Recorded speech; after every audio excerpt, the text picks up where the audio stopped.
할렐루야. 바울의 로마서를 기록하면서 그의 믿음의 고백 속에 그리스도의 이름을 부르는 곳에서는 복음을 전하지 않기를 힘썼노라. 이는 남의 토에 건축하지 아니하려 합니다라고 말하는 것은 바울의 어떤 신앙이고 또 그 안에는 복음이 듣지 못하는, 복음을 알지 못하는, 복음이 땅끝까지 전파되어져야 되는 어떤 당위성과 사명감을 가지고 있는 바울의 고백이죠. 오늘은 교회의 목적에 대해서 좀 나눠보도록 하겠습니다.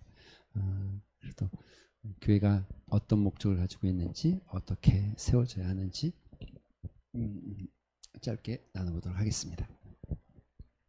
사실 우리가 가장 많이 쓰는 물건 중에 하나는 핸드폰이죠. 아니죠. 이제는 핸드폰이라고 말하지 않죠. 스마트폰이라고 이야기하죠. 스마트폰은 뭐 이제 한 사람의 하나씩 누구나 다 가지고 있지 않는 사람이 없을 만큼, 또 어린아이들도 이제는 다 하나씩 가지고 있는 것이 거의 그냥 일상화되어 있다시피, 마치 운동화를 신고 다니는 것처럼 휴대폰을 들고 다녀야 되고 가지고 다녀야 되는데, 사실 휴대폰의 목적은 만들어질 때는 휴대하면서 누군가와 소통하고 통화하고 또 뭐 그와 같은, 가장 먼저는 소통하기 위해서 휴대폰이 만들어진 것이죠. 또 휴대폰이 좀 발전해서 스마트폰이 된 것은 휴대폰 안에 작은 컴퓨터를 넣어서 들고 다니면서 누구나 함께 이렇게 필요한 것들을 좀 공유하고 또 나눌 수 있고, 자기 어떤 스케줄을 관리하고 일정을 관리하는 데 도움이 되게끔 하기 위해서 만들어진 것인데, 스마트폰의 목적이 그런데 사실은 스마트폰이 그렇게 쓰여지는 것 같지는 않아요. 그러니까 소통하고 또 뭐 자기 일정을 관리하고 또 메모를 하고 스케줄을 점검하고 하는데 쓰여지기보다는 주로 많은 사람들이 스마트폰을 가지고 게임을 한다든지 아니면 또는 다양한 다른 이런 거 우리가 뭐라 그럽니까? 중독이라고 말합니다. 중독되어 있는 현상들이 참 많죠. 그래서 중독된 사람들마다 이 사실은 스마트폰 중독을 위해서 만들어진 것이 아니라 목적대로 쓰지 않는 케이스가 많은 거죠. 또 여러분, 우리가 소위 말하는 SNS라고 말하는 수많은 페이스북도 있고 인스타그램도 있고 블로그도 있고 트윗 여러 가지 그 다양한 정말 많은 SNS가 있죠. 근데 이 SNS도 솔직히 말하면 사실은 소통하는 것이고 서로에게 정보를 제공하는 것이고 소통하는 어떤 공간이 되어지고, 또 멀리 떨어져 있지만 서로의 소식들을 듣고 알고 만나는 데 목적이 있지만, 요즘에는 제가 보기엔 SNS는 거의 그 자랑질하기에 바쁜 공간이 되어진 것 같아요. 그렇죠? 자기의 자랑, 어디를 갔다 왔다, 어떤 멋진. 그래서 심지어 좀 이런 거 이제 좀 심하다 보면 무슨 사진? 인증샷 비슷하게 이런 사진들 있지 않습니까? 네? 하여간 그런 걸 찍기 위해서 사람들이 굉장히 위험한 짓도 많이 합니다. 아주 절벽 끝에 서서 사진을 찍기도 하고, 어떤 사람들은 또 이제 그렇게 하는 건 좀 무서우니까 절벽이 아닌데도 불구하고 절벽같이 느낌을 만들어가지고 약간 거짓을 보탠 거죠. 편집을 해서 자기가 마치 그 위에 올라간 것처럼 사진을 찍어서 이렇게 막 자랑하고 전시하고 사람들에게 자기 어떤 모습들을 막 보여주고, 또 어떤 사람들은 보면 맛있는 거 먹는 거, 좋은 데 가는 거. 그래서 사실 이 SNS가 굉장히 제가 보기에는 그냥 조금 표현은 그렇지만 자랑질하기에 바쁜 어떤 공간이지 않은가 싶은 생각이 들어집니다. 그래서 저도 언제부턴가 페이스북도 처음에는 열심히 하다가 언제부턴가 이게 좀 하지 말아야 되겠다는 싶은 마음이 들었어요. 이 최근의 마음이 아니고 좀 오래됐죠, 그런 마음이. 그래서 페이스북을 좀 거의 안 하고 안 손대는데, 또 여러분 이런 SNS를 하다 보니까 이제는 또 영상의 짧은 쇼츠 영상 참 정말 신기한 것 같아요. 정말 여러분, 쇼츠는 짧으면 한 10초고 길으면 한 30초거든요.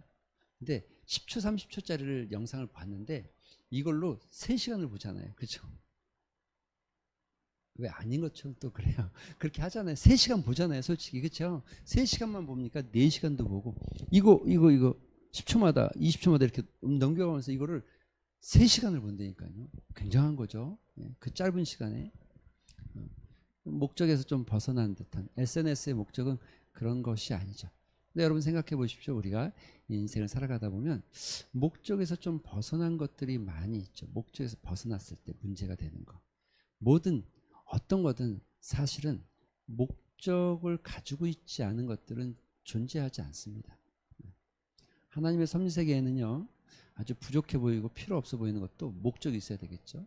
우리 인체도요, 아주 불필요해 보이는 것들, 그것도 목적을 가지고 있죠. 예를 들면 여러분, 그래, 사실 이게 무슨 미용에 필요한 것인가 싶을 만큼, 여러분 눈썹이라는 거, 눈썹 이거 뭐 사실 미용 정도뿐이 아닌 것 같아 보이잖아요. 그렇지만 여러분 눈썹이 없으면 땀이 눈으로 직격으로 흘러 들어옵니다.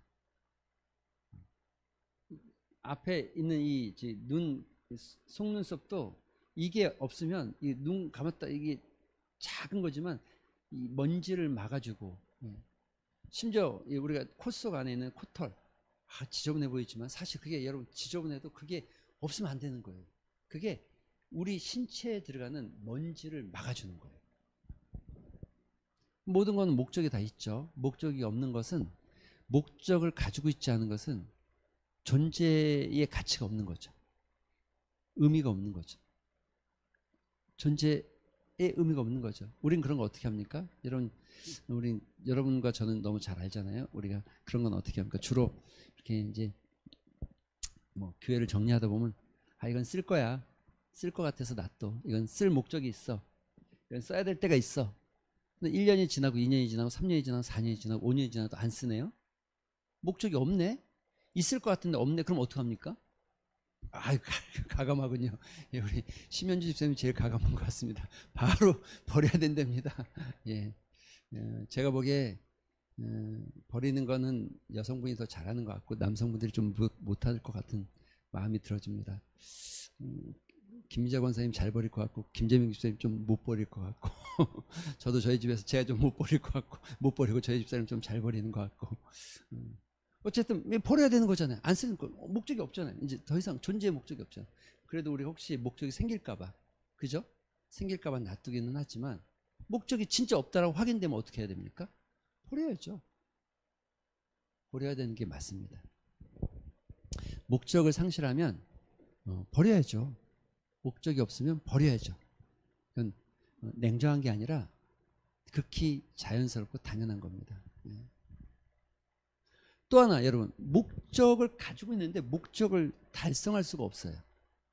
예를 들면 시골에 가면 여러분 그 어른들이 낫이라는 걸로 이렇게, 낫이라는 걸 이렇게 쓰죠. 저는 뭐 낫이라는 걸 잘 안 써봤는데, 낫이라는 걸 써서 이렇게 벼도 베고 뭐 나무도 이렇게 탁 쳐내고 또 뭐 풀도 베내는데, 이게 쓰다 보면 날이 무뎌져요. 무뎌지잖아요. 그렇죠? 그럼 갈아요. 이걸 싹 갈아요. 갈아서 다시 날카롭게 해서 또 써요. 근데 또 쓰다 보면 또 무뎌져요. 갈다가 이제 더 이상 이게 무뎌지고 더 이상 쓸 수 없으면 어떡합니까, 여러분? 버려야지. 뭐 어떡하겠어, 이거. 이거 뭐 계속 가지고 있을 거 어떡할 거예요. 여러분 다 신발 신고 계시잖아요. 신발. 그렇죠? 저도 신발 신고, 뭐 저도 신발 운동화도 있고 구두도 있고 슬리퍼도 있습니다. 근데 신다 보면 여러분 다 떨어지면 어떡할 거예요? 그래도 좀 아까우니까 이건 또 뭐 선물 받은 거니까 요 부분에 본드를 쫙 붙여가지고 한 번 더 신어야 되겠다 해서 본드를 쫙 붙여서 또 신어요. 근데 또 떨어져요. 뒤꿈치가 다 달았어요. 그럼 어떻게? 뒤꿈치를 좀 갈아서 한 번 더 신어요. 근데 또 떨어져요. 그럼 어떻게 할 거예요? 버려야지. 뭐 어떻게 해요? 그러니까 목적이 없는 거면 버리는 게 맞죠. 목적이 상실돼도 버려지는 게 맞습니다. 버려지는 게 맞습니다. 목적을 잃어버리면 버려지는 거예요. 사실은 여러분과 저는 목적이 있는 삶입니까, 없는 삶입니까? 여러분 정말 목적이 없는 삶이라고 생각합니까? 그래서 목적이 우리는 없기 때문에 여러분 목적을 좀 찾아야 될 것 같아. 그래서 여러분 혹여 뭐 목적을 찾기 위해서 기도하고 목적을 찾기 위해서 내 인생의 목적이 뭘까? 나는 뭐 돈을 벌고 뭐 어떤 자리에 이게 내 목적으로 이렇게 가지고 드디어 내 목적을 찾았다. 아니요. 그런 게 아니라 우리가 존재할 때부터 하나님께서는 우리에게 목적을 부여하셨습니다. 그게 정답이어야 되는 게 맞잖아요. 그렇죠? 만약 그렇지 않으면 뭘 하나 만들어 놓고 이걸 어디다 쓰지? 만들었는데 뭐 이게 어디다 쓰지? 생각해보자. 뭐 한참 고민하다가 이걸 예를 들면 이런 마이크 하나 만들었는데 그냥 만들었어요. 마이크를 쓰려고 만든 게 아니라 만들려고 이런 게 됐어요. 이거 어디다 쓰지? 후드를 깰 때 좀 써볼까? 그런 목적을 만들 수는 없잖아요. 만들어질 때부터 목적이 있는 거잖아요. 여러분과 우리도 저도 우리 모두도 하나님께서 우리를 창조하실 때부터 목적이 있음에 동의하십니까? 여러분 이거 맞는 거예요. 그래서 목적이 이끄는 삶이 건강한 삶이 된다 이런 얘기를 하죠. 교회도 마찬가지입니다. 교회도 어제 우리 칠암교회 갔는데 교회가 너무 예뻐서 성도님들이 부러움을 많이 가지고 목사님 우리도 이런 교회 했으면 좋겠어요. 희망을 가지세요. 꿈을 가져갑시다. 우리도 되지 않겠습니까? 조만간 뭐 그만큼까지는 아니어도 조금은 더 좀 지금보다는 조금 더 개선되고 또 조금 한 걸음 더 나아간 어떤 공간들이 확보되어지고 진화되는 모습이 있겠지만 그런데 여러분 아무리 화려해도 목적을 상실하면 의미가 없는 겁니다. 우리 인간도 마찬가지 아니겠어요? 명품으로 머리부터 발끝까지 치장을 해도 우리의 목적이 없는 인생이라고 하면 우리의 삶은 가치가 없는 거죠. 여러분 내가 명품을 걸쳤다고 해서 가치 있는 인생이 되지는 않잖아요. 마찬가지로 교회도 그렇습니다. 교회도. 또 여러분 우리 옆에 가까이 보면 이쪽으로는 성광교회라는 고신축 교단이 있습니다. 또 이쪽으로는 여러분 그 광림교회라는 감리교 교회가 있습니다.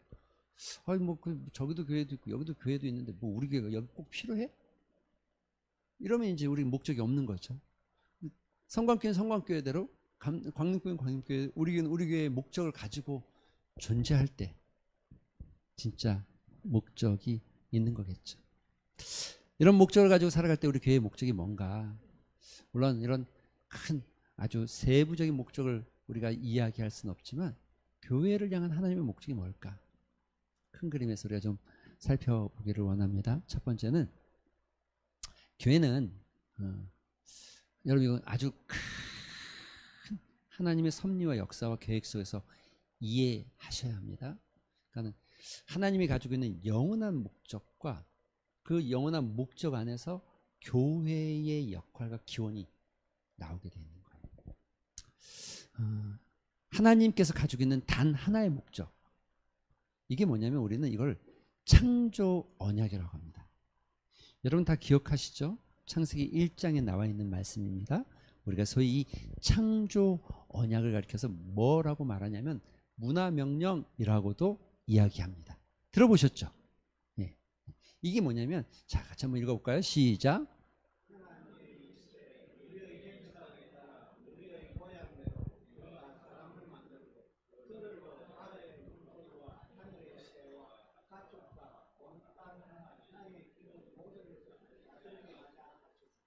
여러분이 굉장히 중요한 성경이 시작하는 첫 번째 아주 중요한 성경 구절 중에 하나죠. 하나님이 천지를 창조하셨다가 첫 번째라면 그 두 번째는 그 천지를 창조한 그 천지 창조 속에 하나님께서 사람으로 인간으로 하여금 모든 것을 다스리게 하셨다가 여러분 우리가 만들어진 목적입니다. 너무 동떨어진 얘기 같으니까 여러분 좀 피부에 팍 와닿지 않죠. 여러분 이건 내 존재의 목적이 뭔지를 먼저 우리가 인식할 필요가 있는데 보세요. 하나님께서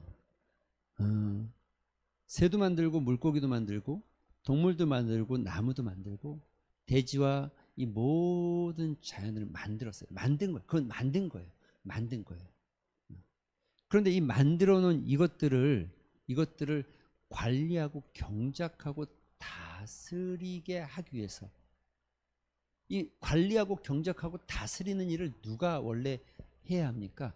만드신 분이. 그죠? 하나님께서 하셔야 될 그 일을 대리할 존재, 대리할 생명체를 만드셨는데 그게 인간이에요.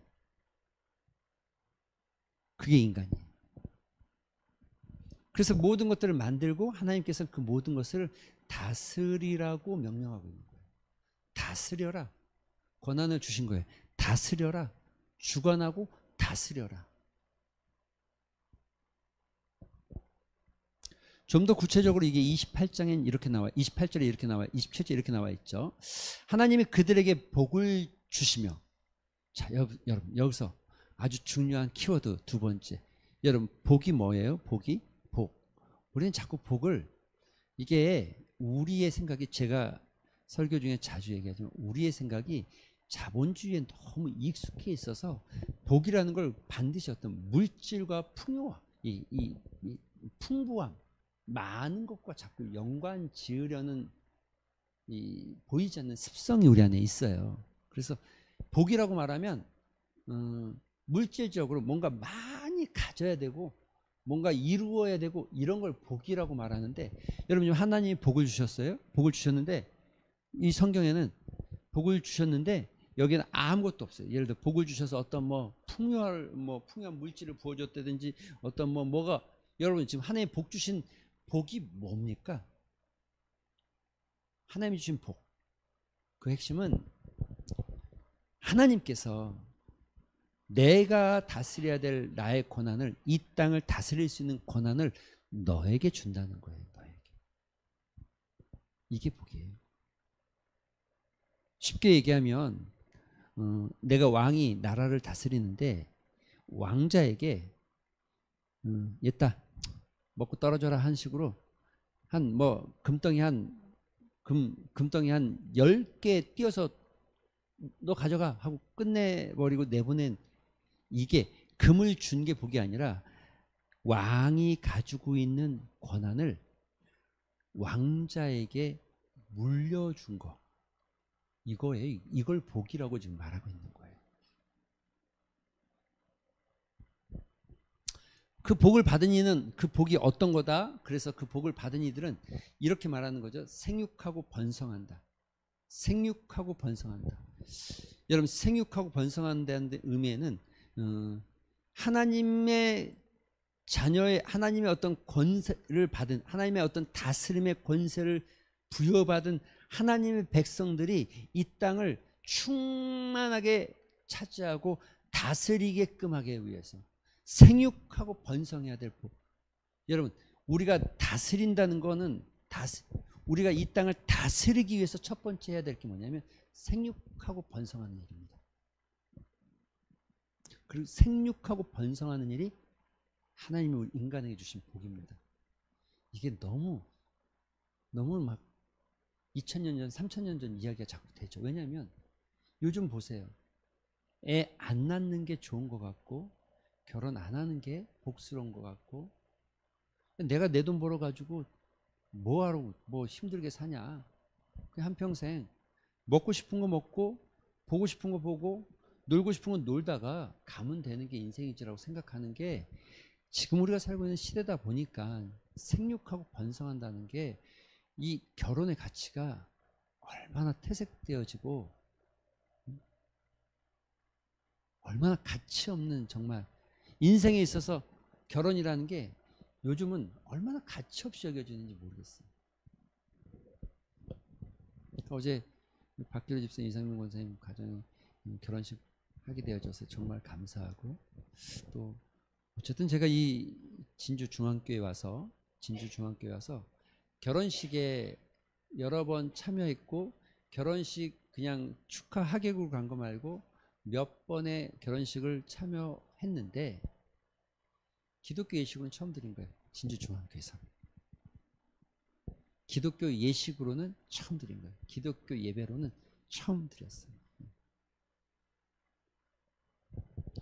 요 본문 그 상미에 있을 때도 제가 한번 결혼식 이렇게 딱 요 품 그대로 했거든요. 상미에 있을 때도 거기서도 한번 여기서도 한번 딱 한번 처음. 우리 청년들이 좀 본 친구들이 처음 봤대요. 이렇게 결혼식 하는 거 처음 봤대요. 색다른 경험이었습니다 이러더라고요. 색다른 경험이었다고 그러더라고요. 이게 색다른 경험인가 싶은데 색다른 경험이었습니다 이러더라고요. 왜냐면 못 봤으니까. 본 적이 없잖아요. 예배로 결혼식을 드리는 세대가 아니잖아요. 뭔가 이벤트 하는 것 같고 뭔가 뭐 약간의 쇼 프로그램 같이 사랑한다고 목소리 높여 열발 장정 발사 하면 뭐 사랑해 목소리가 작아요 더 크게 이래야 사랑이 진짜 사랑이 되는 것 같이 막 그렇죠. 아내를 사랑합니까? 사랑하면 들었다가 앉았다가 10번 해주세요 이런 거 하는 거. 그것도 힘이 없어서 못 일어나면 어떻게 사랑합니까? 밤에 어떻게 할 거예요? 뭐 이런 거 하잖아요. 이런 거. 그럼 막 해주고 막 깔깔깔깔 거리고 웃고 막 신나서 막 웃고 막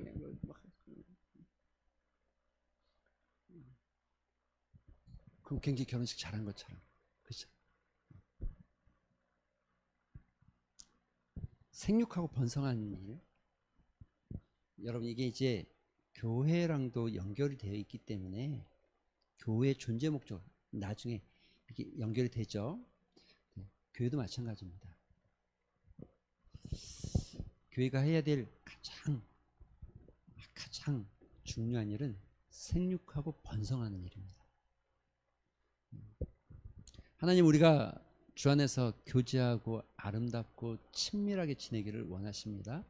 그러나 생육하고 번성하는 일을 안 하는 것은 교회로서 기능을 잃어버릴 수 있는. 교회는 생육하고 번성하는 일을 합니다. 그리고 그 일이 일어나기 위해서 여러분 마치 한 남자와 한 여자가 결혼을 하고 또 아이를 임신해서 10달이라는 시간 동안 정말 힘들게 잉태하고 출산의 과정을 겪는 것처럼 그 과정 속에 여러분 이 새 생명을 낳기 위해서 어떤 집은 임신 소식이 들려주고 한 3개월 차쯤 됐을 때 집을 이사하더라고요. 왜냐하면 이제 아이가 태어나면 지금 여기 있는 집이 좀 잘 안 맞을 것 같다는 거예요. 이사하기도 하고 어떤 분들은 뭐 아이가 태어나면 뭐 이 방을 좀 공간을 꾸며야 되는데 이 방에 이 가구가 좀 불필요해서 버린다는 거예요.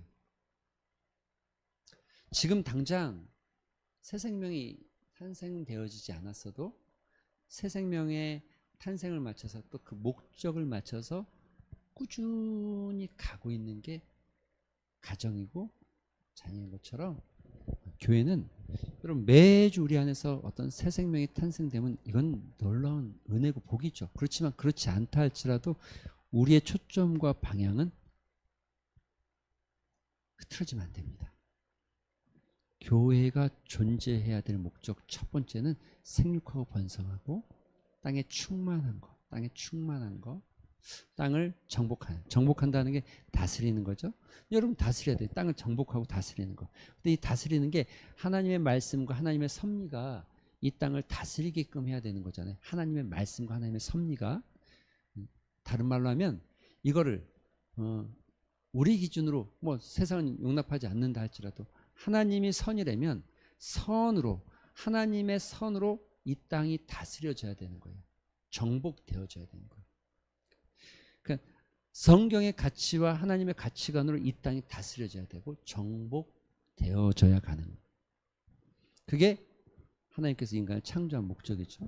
그런데 지금 하나님의 선과 하나님의 가치, 말씀의 가치가 이 땅을 다스리는 게 아니라 다른 것들이 다스리기 시작할 때 여러분 사회는 굉장히 성공한 것 같고 이제 발전하는 것 같지만 그런데 발전이라는 이면에 얼마나 어두운 게 많습니까? 얼마나 문제가 많습니까? 또다시 반복하는 거죠. 모든 생물을 다스리라고 말하고 있는 겁니다. 두 번째, 그러면서 그런데 이 하나님의 형상대로 창조함 받은 인간이 그 하나님의 명령을 거역하고 벗어나기 시작한 사건은 우린 타락이라고 말합니다. 타락. 그렇죠? 그런데 하나님께서 이 창조의 언약과 계획을, 저는 늘 이게 고민이에요. 이런 게 고민, 이런 말씀을 읽다 이런 고민이 있어요. 아니 왜 하필이면 여러분 이런 생각 안 들으세요? 그런 생각 그냥 싹 뭐 아담과 하와가 범죄했을 때 그냥 싹 쓸어버리고 그러면 되죠. 싹 쓸어버리고 다시 하면 되잖아요. 다시 만들면 되잖아요. 제 말에 우리 그럴 때 있지 않습니까? 뭐 가구를 만들든 뭐 이렇게 만들다가 이게 잘 안 되잖아요. 그러면 에이 다시 이럴 때 없어요? 있잖아요. 그렇죠? 그럼 더 쉽잖아요. 더. 근데 하나님 왜 그렇게 안 하시는지 잘 모르겠어요. 왜 그렇게 안 하셨을 것 같으세요? 네? 사랑해서. 뜨거운 단어를 던졌어요. 사랑해서. 사랑하기 때문에. 여러분 여기에는 신학적인 여러 가지 이유가 있겠지만 우리가 정확하게 성경에 나와 있지 않으니까 모르죠. 그렇죠? 다만 한 가지에 우리가 알 수 있는 건 하나님이 만드신 그것에 대해서 쓸어버릴 때 실패 하나님의 작품에 우리는 실패할 수 있지만 하나님 실패하시는 분이 아니기 때문에 그 하나님께서는 그 최종 목적을 이루시기 위해서 하나님이 원하시는 그 목적을 이루시기 위해서 여러분 창세기 3장 15절 이게 원시 복음이라고 합니다. 여자의 후손과 내가 너로 여자와 원수가 되게 하여 내 후손과 여자의 후손과 원수가 되게 하리니 여자의 후손은 내 머리를 상하게 할 것이요 너는 그의 발꿈치. 이게 무슨 말인지 여러분 들어보셔서 알고 있죠? 예, 이건 지금 뱀의 후손과 여자의 후손에 대한 이야기예요. 뱀의 후손이 여자의 후손의 아킬레스건을 물 거라는 거예요. 아주 치명적이죠. 하지만 죽지는 않아요. 여자의 후손이 뱀의 머리를 깨부신다는 거예요. 이건 죽음이죠. 이건 사망 권세를 깨트리고 사단이 예수 그리스도를 십자가에서 죽이는 아킬레건을 무는 것처럼 죽게 할 것 같지만 주님은 살아나셔서 뱀의 머리를 깨트리는 역사를 만드는 것을 이미 창세기에서 기록하고 있는 겁니다. 이 얘기를 왜 해야 되냐면 교회와 연관되어 있기 때문에 그렇습니다. 두 번째 겁니다. 이스라엘 백성과 교회의 연속성. 여러분 이 하나님께서 이 타락한 이 하나님의 세계를 다시 회복시키기 위해서 하나님은 여자의 후손을 통해서 회복시킬 계획과 섭리를 가지고 계셨습니다. 그리고 그 시작을 누구를 통해서 했습니까? 누구를 통해서? 믿음의 조상 누구요? 아브라함이 뭐 특별히 잘나서 그런 게 아니라 아브라함을 선택해서 하나님 이 계획을 이루시는데 아브라함을 통해서 첫 번째 이루시는 게 뭐냐면 이스라엘이란 공동체, 이 공동체를 통해서 하나님께서 하신 것은 뭐냐면 이스라엘의 총에 내가 너희 가운데 거하겠다, 내가 너희 가운데 함께 하겠다는 거예요. 그런데 아브라함에게 명령하신 너가 땅을 차지하게 될 것이고 너의 이름이 창대케 될 것이고 너가 복의 근원이 될 거라는 이 놀라운 축복의 메시지는 아브라함의 가족과 아브라함이 속해 있는 족속에만 이스라엘 백성들에게만 해당되는 게 아니라는 거죠. 이것은 예수 그리스도가 오실 것, 그 아브라함의 후손을 통해서 예수 그리스도가 오실 것에 대한, 그리고 그 예수 그리스도를 통하여서 하나님께서 이 땅에 하나님의 나라를 이루실, 하나님의 나라 민족을 이루실 계획을 가지고 계신다는 거예요. 그런데 이 하나님의 나라가 이루어진 이 예수 그리스도를 통해서 이루어진 하나님의 나라, 바로 여기가 예수 그리스도를 통해서 이루어진 하나님의 나라, 바로 여기가 교회인 거예요. 교회는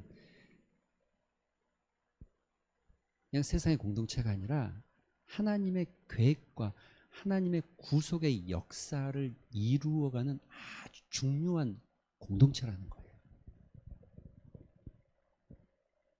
이게 교회가 가지고 있는 정체성입니다.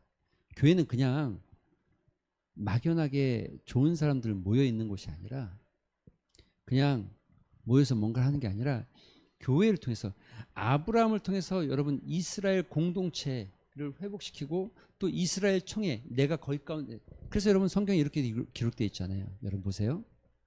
너희는 사도들과 선지자들의 터 위에 세우심을 입은 자라.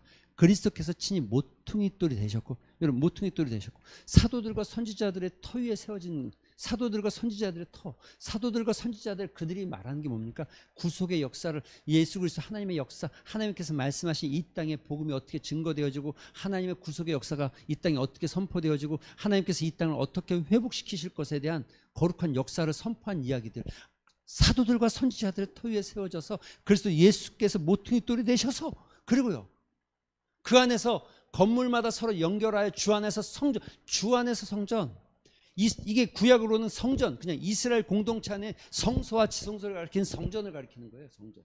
이 성전이 뭐냐면 여러분 이렇게 되어 있잖아요. 21절에 하나님이 거하실 처소. 왜냐하면 이건 하나님께서 일하실 거니까. 교회는 그런 곳이라는 거죠. 하나님이 거하시는 처소.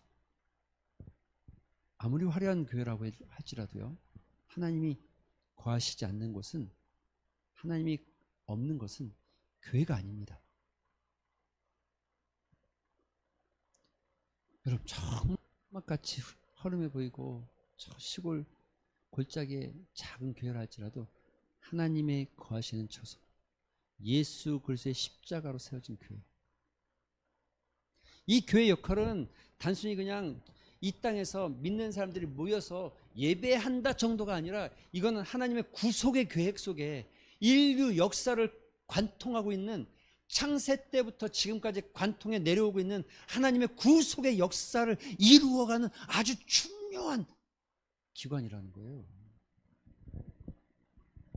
구속의 역사를 만들어가는, 이 땅을 향한 하나님의 놀라운 계획, 이 땅에 있는 백성들을 구원하시고자 하는 하나님의 놀라운 계획이 성취되기 위해서 존재하는 것이 교회라는 거예요.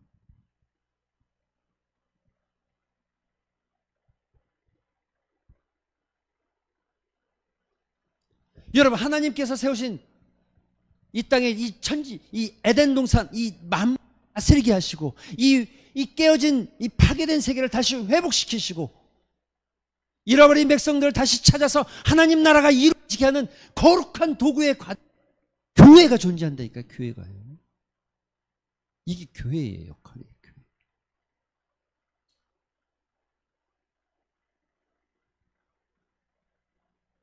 교회는요, 그래서요, 국가가 함부로 할 수 없고, 어떤 힘 있는 자가 함부로 할 수 없고, 그리고 교회는요 개인에 의해서 움직이는 것이 아니라, 어떤 힘에 의해서 움직이는 것이 아니라 하나님의 말씀에 의해서 움직이게 되는 거예요.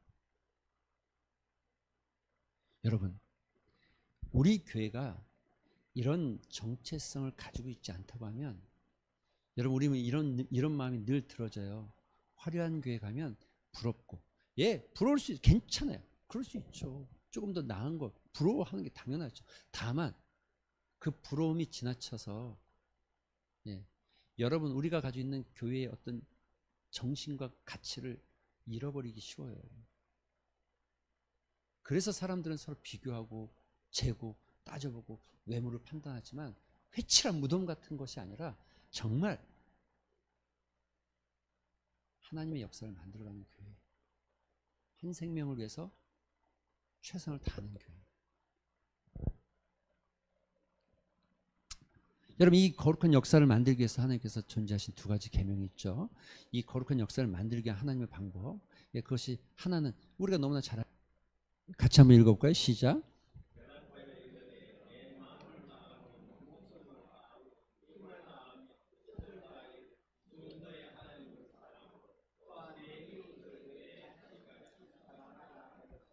옆 사람 한번 보세요. 한 번만 봐주세요. 한 번만 봐주세요. 옆 사람.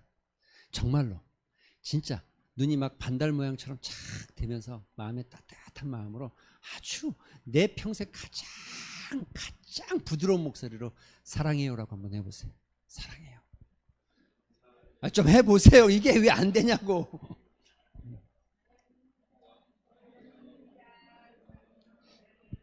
이성호 집사님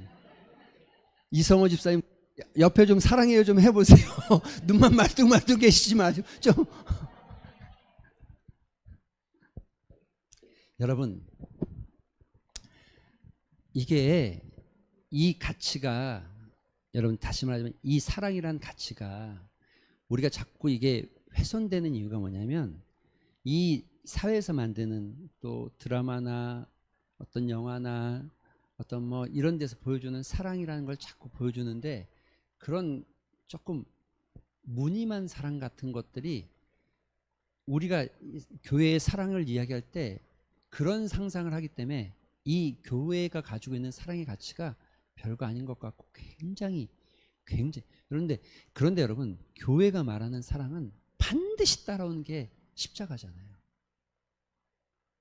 십자가는 뭡니까? 희생.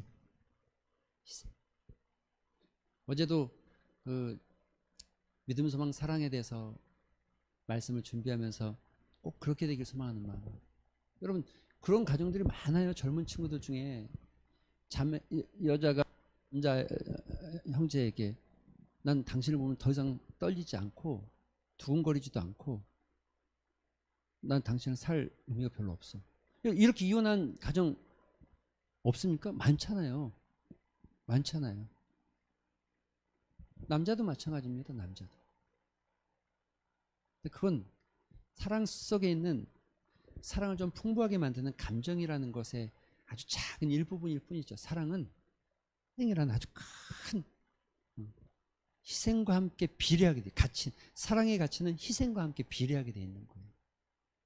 그래서 여러분, 예수님께서 우리를 향해서 십자가에서 목숨을 내어주신 사랑, 이거보다 더 큰 사랑을 우리가 경험하기 어려운 거죠. 일반적인 사랑의 가치관이, 사랑의 이야기가 교회 안에 존재하는 게 아니라 우리는 예수 그리스도께서 보여주신 사랑, 그리고 여러분 그 사랑으로 뭘 하라고 그러냐면, 여러분 이게 그 말이에요. 자 보세요. 뭐 하나님을 사랑하는 거죠. 내 마음을 다하고 목숨을 다하고 힘을 다하고 뜻을 다해서 주 너의 하나님을 사랑하라. 여러분 이게 얼마큼은, 이게 그냥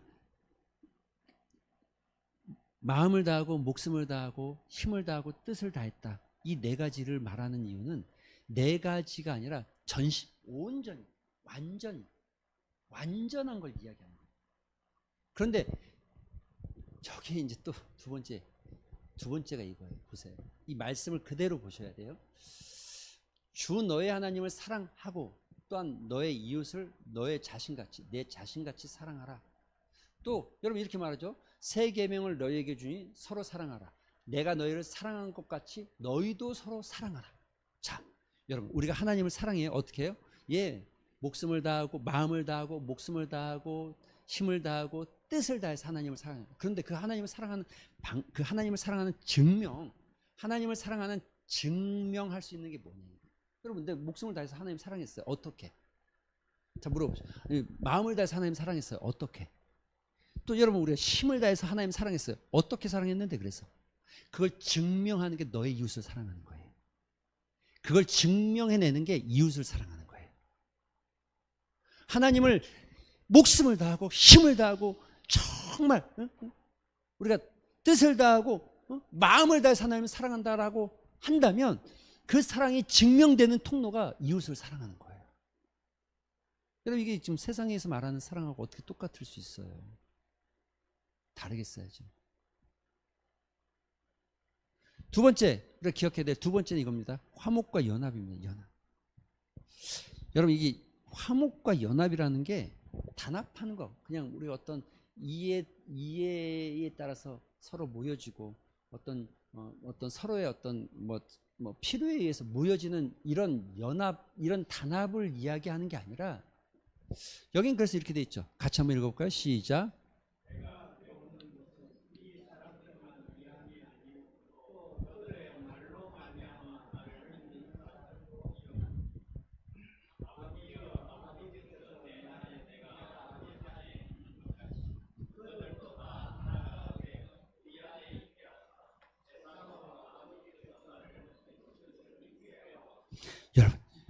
이게 하나님과 예수님과 성령이 하나 된 것처럼 우리가 하나 되어진 거예요.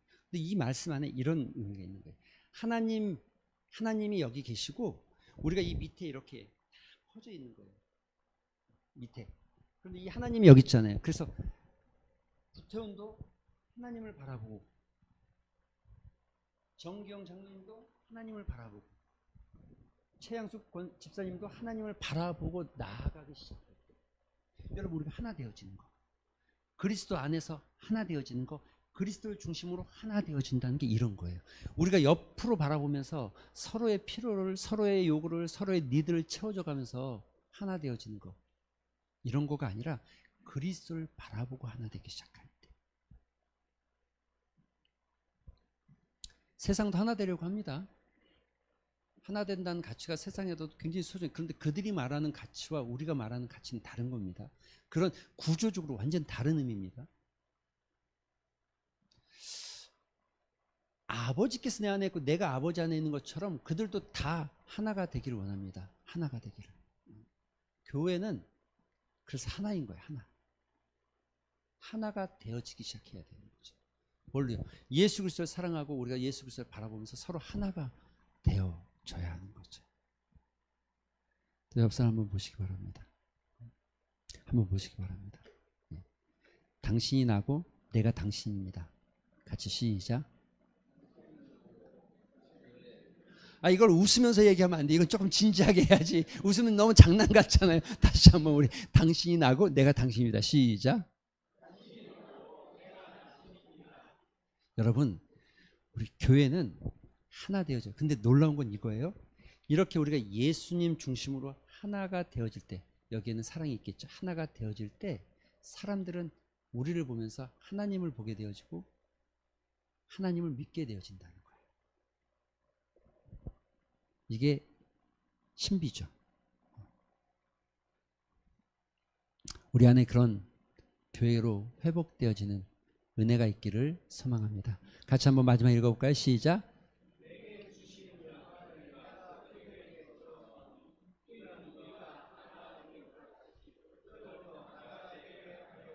아멘. 이제 말씀을 좀 마치면서 질문해 보겠습니다.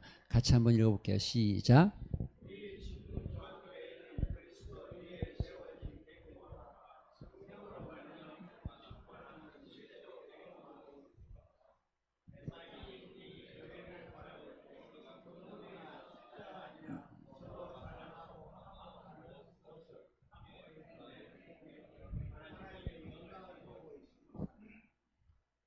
여러분, 우리가 이런 거잖아요. 야유회를 간다. 야유회 이제 얼마 안 남았는데 너무 좋은 장소도 있고 너무 나랑 안 맞는 장소도 있고 또 여러 생각이 있죠. 교회가 가면 같이 가는 거예요. 그냥 기쁘게 가는 거예요. 준비한 사람이 있으면 수고에 대해서 감사하고 참여하는 거예요. 감사. 내가 안 가도 더 재밌는 데도 많은데 이럴 수 있죠. 근데 그 안에서 서로 가서 사랑을 나누고 마음을 나누고 작은 일이라도 서로 함께 하려고 하는 거. 이번 주에 우리 청년치 정말 강 건너 불구경하듯이 계시면 안 됩니다. 못 데려올 수도 있어요. 그렇죠. 우리 성공할 수 있습니까? 그러면 이렇게 하셔야죠. 나는 진짜 아무리 생각해도 한 명도 전도할 사람이 없는데 어떡하지? 그럼 여러분 이런 마음이라도 가져요. 나 새벽에 나와서 이 한 영혼 이거 위해서 내가 이 한 주간 새벽마다 나와서 기도하겠다. 이런 마음이라도 가져야죠. 그게 하나됨입니다.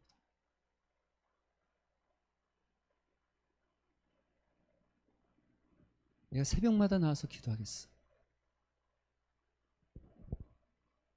그게 하나님의 영광을 드러내는 교회 모습이 아닐까 생각이 되어집니다. 같이 기도하는 기도 제목 나눕니다. 우리 교회가 그리스도란 반석에 더욱 굳건히 서서 세상의 어떤 세속적인 가치관이나 도전에도 흔들리지 않는 견고한 공동체가 되게 하소서. 두 번째 시작.